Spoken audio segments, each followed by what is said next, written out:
கர்த்தருடைய பரிசுத்த நாமத்துக்கு ஸ்தோத்திரம். இந்த காலை வேளையிலே நம்ம தியானிக்க இருக்கிற வேத பகுதி மத்தேயு 5ஆம் அதிகாரம் 7ஆம் வசனம். மத்தேயு 5ஆம் அதிகாரம் 7ஆம் வசனம். இரக்கமுள்ளவர்கள் பாக்கியவான்கள், அவர்கள் இரக்கம் பெறுவார்கள். நான் இந்த வசனத்தை மீண்டுமாய் வாசிக்கிறேன். இரக்கமுள்ளவர்கள் பாக்கியவான்கள், அவர்கள் இரக்கம் பெறுவார்கள். ஆமீன். ஹல்லேலூயா.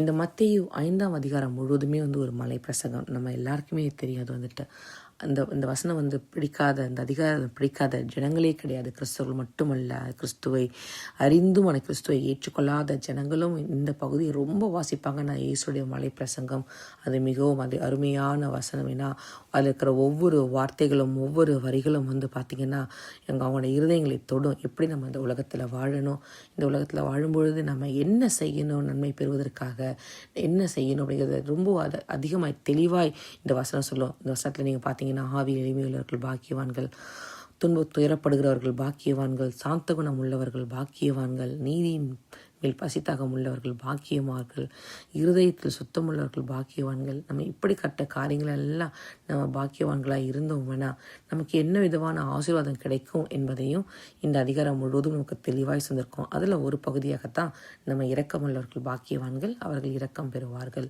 அப்படிங்கிறத நம்ம தியானிக்க போகிறோம். நாம் ஏன் இரக்கமுள்ளவர்களாக இருக்கணும்?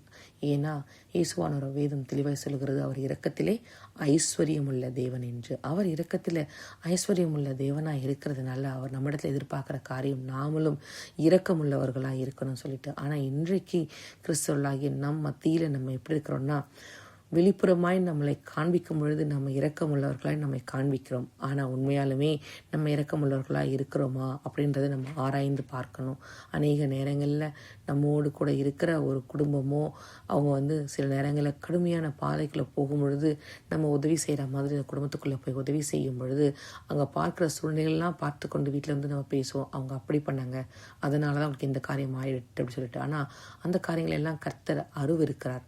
கிறிஸ்தவர்களாகி நமக்கு நம்மளுடைய டியூட்டி என்னென்னா, ஒரு ஃபெலோ ஃபேமிலி கஷ்டப்படும் பொழுது, கிறிஸ்தவர்களோ கிறிஸ்துவை அறியாதவர்களோ கிறிஸ்துவை ஏற்றுக்கொள்ளாதவர்களோ அவங்க இருக்கும் பொழுது நம்ம அந்த இடத்துல போய் நம்மளுடைய இரக்க குணத்தை காட்டணும். கிறிஸ்து நமக்கு கொடுத்த இரக்க குணத்தை நாம் அங்கே காட்ட வேண்டும். நம்ம அதை காட்டாமல் நம்ம அங்கே போயிருக்கிற சூழ்நிலையெல்லாம் பார்த்துட்டு வீட்டில் பேசுகிறதோ, நம்ம நண்பர்களோட கூட பேசுகிறதோ, மற்றவர்களோட கூட பேசுகிற காரியங்களையோ கர்த்தர் அதை அறிவிருக்கிறார். கர்த்தர் நம்ம இடத்துல அதை எதிர்பார்க்கறது இல்லை. ஏன்னா நம்மளும் அநேக நேரங்களில் மிகவும் கடுமையான வழிகளில் கடந்து போவோம். நம்ம கிறிஸ்துவை நம்ம சொந்த ரட்சகராய் கொண்டிருந்தாலும், நம்ம தினமும் வேதம் வாசித்து ஜெபித்து நம்ம காத்திருந்தாலும் கர்த்தர் நம்மையும் அநேக நேரங்களில் பார்த்தீங்கன்னா அந்த எக்ஸ்பீரியன்ஸ்க்காக நம்மளை வழி நடத்துவார். எப்படிப்பட்ட பாடுகள் வரும், எப்படிப்பட்ட பிரச்சனைகள் வரும், அதன் மத்தியில் நம்ம எப்படி விசுவாசமாய் நிற்கணும், மற்றவர்களுக்காக எப்படி ஜெபிக்கணும் அப்படின்னு அநேக நேரங்களில் கர்த்தர் இந்த வியாதியின் பாதிப்புகளை கடந்து நடத்துவார். ஏன் நடத்துவார்னா நம்மை உருவாக்குவார், நம்மை பலப்படுத்துவார். அப்போதான் நம்ம ஆண்டவருக்காக எழும்பி நம்ம பிரகாசிக்க முடியும். அப்போ நம்ம அநேகர் மேலே இரக்கமாக இருக்கும் பொழுதுதான் நம்ம கடினமான காரியங்களிலும் கடினமான பாதைகளிலும் நாம் நினைக்காத இடத்துல இருந்து கர்த்தர் நமக்கு உதவிகளை எழுப்புவார். கர்த்தர் அநேகரோட கண்களை இரக்கங்களை கொண்டு வருவார். எத்தனையோ ப்ரேயர் பாயிண்ட்ஸ் ஒவ்வொரு நாளும் ஜெபிக்கிறோம். வேலை இல்லாதவங்களுக்காக ஜெபிக்கிறோம், குடும்ப வாழ்க்கையில் திருமண வாழ்க்கையில் பிரச்சனை உள்ளவர்களுக்காக நம்ம ஜெபிக்கிறோம். ஆனால் இவங்க எல்லாருமே என்ன எதிர்பார்ப்பாங்கன்னா, நான் ஒரு வேலைக்கு ஒரு இன்டர்வியூக்கு போகும்போது அந்த இன்டர்வியூ பண்ணோட கண்களில் எனக்கு ஒரு இரக்கம் கிடைக்காதா, ஒரு தயவு கிடைக்காதா, என்னோட குடும்ப வாழ்க்கையில் எவ்வளோ பிரச்சனைகள் போய்கொண்டிருக்கிறது, என்னோட மனைவியோட கண்கள்லையோ என்னோட கணவருடைய கண்கள்லையோ இல்லை என்னோட தாய் தகப்போட கண்கள்லையோ ஒரு இரக்கம், ஒரு தயவு கிடைக்காதா அப்படிங்கிற ஒரு காரியங்கள் தான் அநேக நேரங்களில் நம்மளுடைய வியாதியாய் நம்ம மருத்துவமனையில் இருக்கும் பொழுது நம்ம எதிர்பார்க்குற காரியங்கள் அவனுடைய கண்களில் ஒரு இரக்கம் கிடைக்காதா என்னோட வியாதியை சுகமாக்குவதற்காக, இப்படி நம்ம ஏங்கிக் கொண்டே இருப்போம். அப்போ இந்த இரக்கத்துக்காக ஏங்கிற நாம் எப்படி இருக்கணும்னா, மற்றவர்கள் மீது இரக்கம் உள்ளவர்களாய் நாம் இருக்கணும். ஹல்லேலூயா. அதைத்தான் வேதம் அவ்வளோ தெளிவாய் அழகாய் சொல்லுகிறது. இன்னொரு பகுதியிலே நம்ம பார்க்கிறோம், நீதிமொழிகளில் நன்மை செய்ய உனக்கு திராணி இருக்கும் பொழுது அதை செய்யத்தக்கவர்களுக்கு செய்யாமல் இராதே என்று. ஆமேன். இந்த காரியத்தில் நம்ம நமக்கு உண்மையாலுமே ஒரு நன்மை செய்ய முடியும்.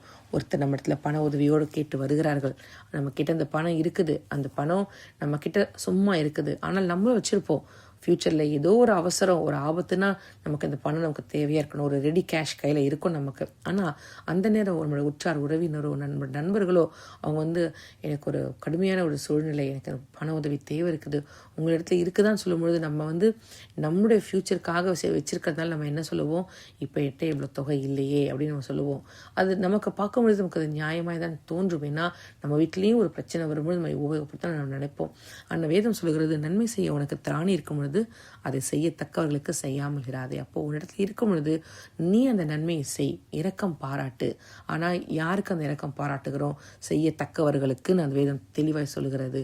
அப்போ உண்மையாலுமே இவங்க கஷ்டத்தில் இருக்கிறாங்களா, கடுமையான பாதைகளை கொண்டு போயிருக்காங்களா, நமக்கு ஃப்யூச்சரில் இந்த பணம் எப்போ உதவும் நமக்கு தெரியாது, ஆனால் இப்போ அந்த பணம் இவர்களுக்கு உதவியாக இருக்கிறது சொல்லி நம்ம அந்த உதவியை நம்ம அவர்களுக்கு இரக்கம் பாராட்டும் பொழுது கர்த்தர் நமக்கு இரக்கம் பாராட்டுகிற தேவனாய் அநேக நேரங்களில் நம்மை சுற்றி இருக்கிறோட கண்களில் இரக்கத்தை கொடுக்கிற தேவனாய் நமக்கு இருக்கிறார். ஹல்லேலூயா, ஆமேன். நம்ம எல்லாரும் சேர்ந்து ஜெபிப்போமா?